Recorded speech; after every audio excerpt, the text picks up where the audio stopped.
I'm Corbett Wall with DVAuction, here with your feeder flash for Tuesday, February the 27th, brought to you in part by Fairpiece, the revolutionary product that is scientifically proven.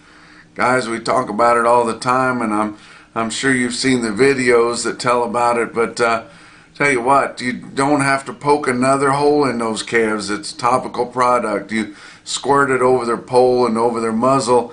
It calms them down. It gives them the sensation of sucking from their mother's teat, and it just calms them down, takes their anxiety away. It would all of us.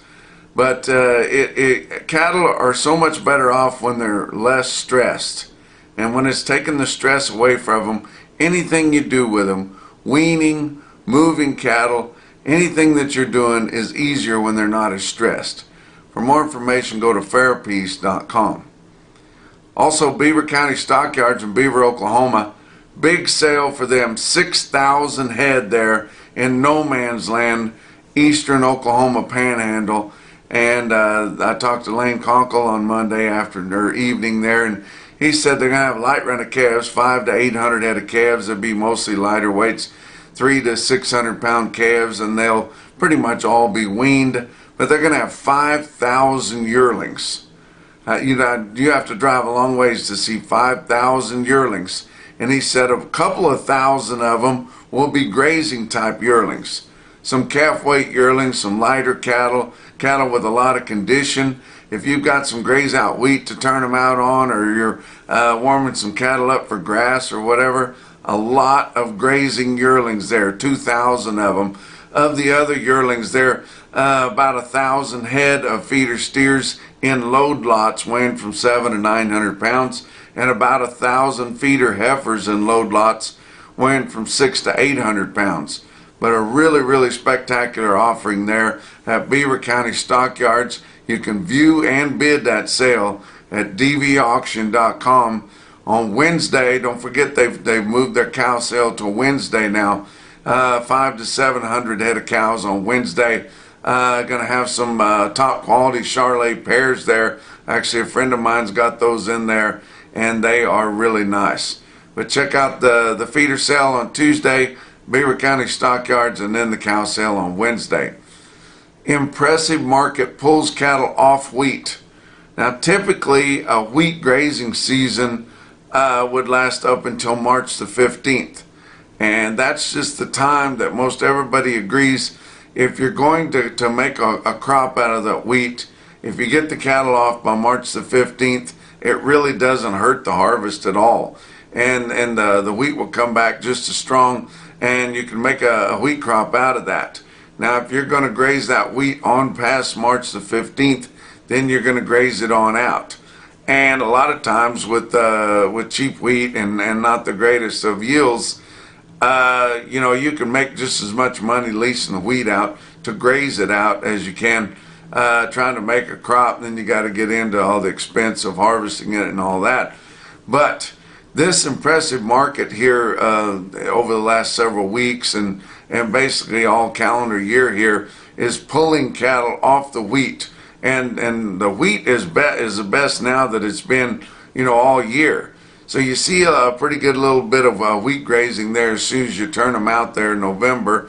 Then it gets cold, and it gets really cold. It kind of crawls back into the ground, and then your moisture doesn't even help. Well, you get into this time of year, you've had a little bit of moisture in most areas, and you've got warm sunshine, and so you've got some wheat. And so this is the best time to have cattle on wheat. But when the market is gangbusters like it is right now, excuse me, you can't hardly resist pulling them off that wheat and sending them to the sale. And we're seeing that in a lot of places, but all over Oklahoma, well, that's where your best wheat's been, is in Oklahoma and in North Texas. Texas Panhandle hasn't had much wheat to speak of all winter long. But, excuse me, your board showed signs of strength after that bearish cattle on feed report that I called bullshit to on the last episode of the Feeder Flash, and showed you why on that placement figure. Your board opened up on Monday morning down hard, and then came back and then was actually higher on both live and feeder cattle, and then the feeder cattle ended up closing down some, but that might have had a lot to do with corn, which was up over 7 cents a bushel after it's been so bearish here over the last several weeks. But your live cattle futures actually closed a little bit higher. Monster runs continue. And like I said, cattle are coming off wheat. They're coming out of the bushes. They're selling them to each other. They're coming out of backgrounding lots. The market is just so good that in many cases the cattle are already making more money than you thought they were going to make if you turned them out. So why not just sell them to somebody else and let them have a run at it?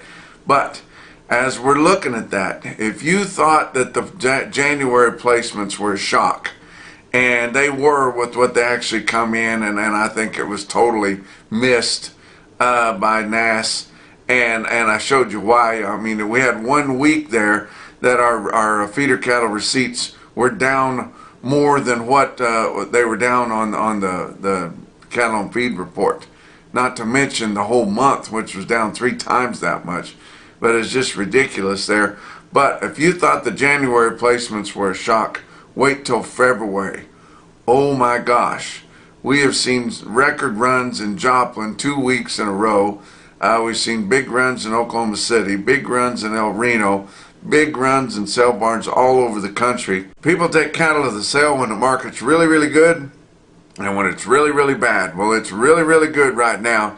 And most folks don't have the gall to ask in the country what those cattle have a good shot of bringing in the auctions. So auctions have been really, really good here this winter.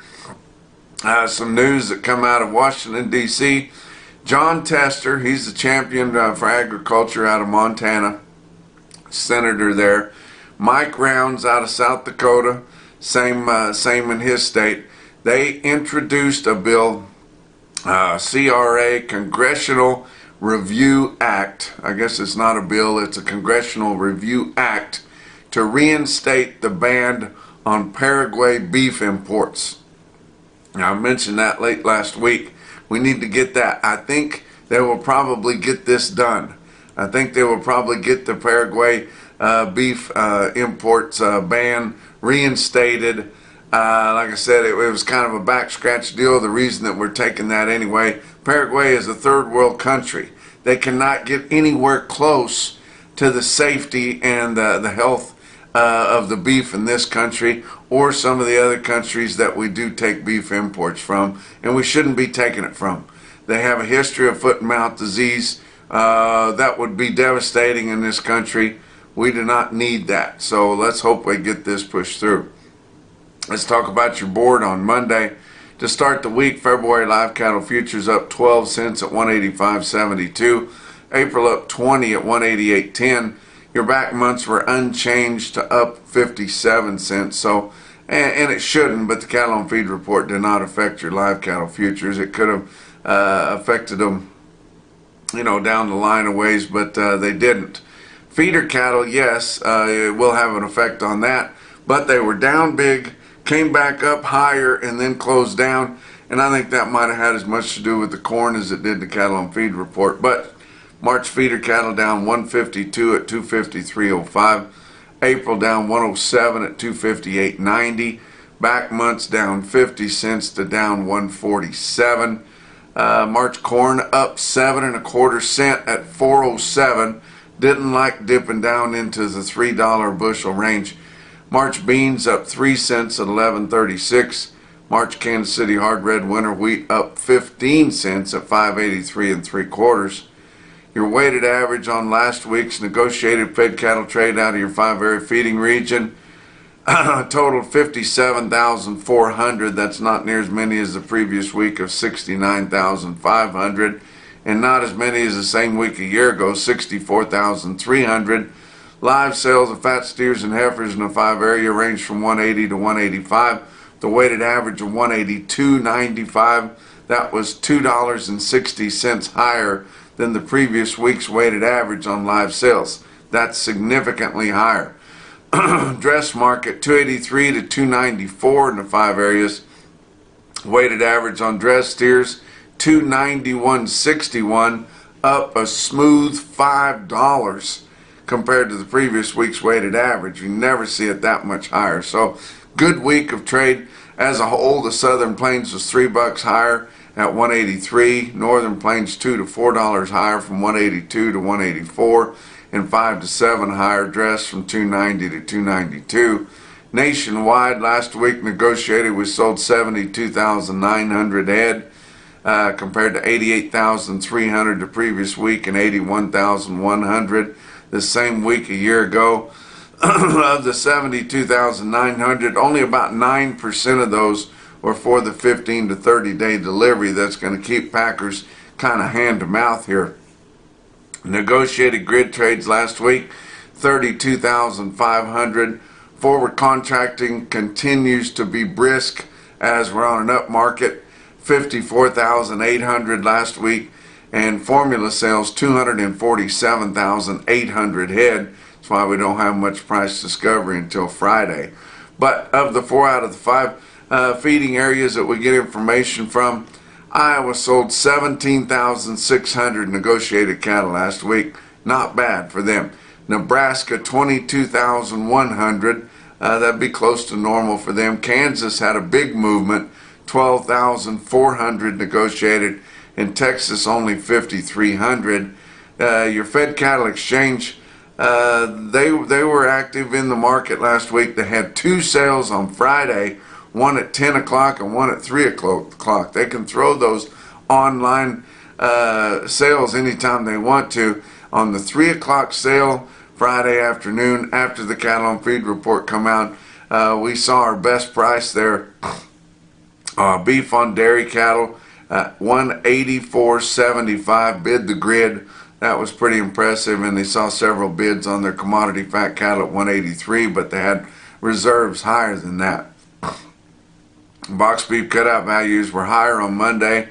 Choice cuts up $1.18 at 301.79. Selects up 168 at 287.99. Your slaughter is not great, but much better than last week's start out. 122,000 estimated for Monday. A week ago it was only 104,000. So we should have a better slaughter unless they really cut it off. Hopefully we get it back over 600,000. And the same day to start the week out a year ago, it was 124,000. So just 2,000 more than what we expected here on this Monday. Talk about what else is going on. Kansas Regenerative Medicine Center. If you're an aging farmer or rancher with aches and pains, avoid unneeded surgeries or long painful recoveries with Kansas RMC. For more information, go to kansasrmc.com. Talk about your feeder cattle market, your real-time index on DVAuction. Late in the day on Monday, sitting at 246.24. That was up 3 cents is all. So basically steady. Your latest CME cash feeder cattle index was 246.64. Your latest available. Coming to you from Springfield, Missouri. He's going to be speaking at a stocker conference on Tuesday here in Springfield, and I was able to stop by Joplin Regional Stockyards on the way over and got there before the sale was over, about 6-7 o'clock in the evening. They'd sold over 12,000 head, and got to visit for a minute with my friends there at Joplin Regional Stockyards. They had a swift sale there. But talking about your feeder cattle sales, let's talk about Oklahoma National Stockyards first. Oklahoma City had 11,400 head. Feeder steers were steady to $2 higher. Spots as much as $5 higher, especially on the big heavy steers weighing over 8.5. Feeder heifers $2 to $4 higher. Calves were mostly steady. Stickout deal in Oklahoma City was really a stickout. 109 fancy steers in Oklahoma City weighed 613 and bring $317 a hundred. Wow. How about Joplin Regional Stockyards? They had 12,200 head. Feeders were steady to $3 higher. Calves and stockers were $3 to $14 higher, with spots as much as $20 higher, with them really active again on your lightweights in Joplin. Joplin was your National Beef Wire stick out sale of the day. Look at this automated market report. This is the market in the lower Midwest, guys. 1,118 head of 5-weight steers in Joplin, average 552 at 299.21 on the weighted average price. 1,263 head of 6-weight steers, Joplin Regional Stockyards, average 652 at 269.31. 960 head of 7-weight steers, average 740, weighted average price of 247.34. 1,743 head of 8-weight steers, Carthage, Missouri at Joplin Regional Stockyards, averaged 845 pounds at 230.80. How about your heifers? 984 head of 4-weight heifers, average 459 at 288.26. 1,443 head of 5-weight heifers, average 550 pounds right on the button at 269.49. There were 1,367 head of 6-weight heifers in Joplin. They averaged 646 at 246.92. And 772 head of 7-weight heifers, average 750 pounds, weighted average price 226.77. Give you a couple individual quotes from around.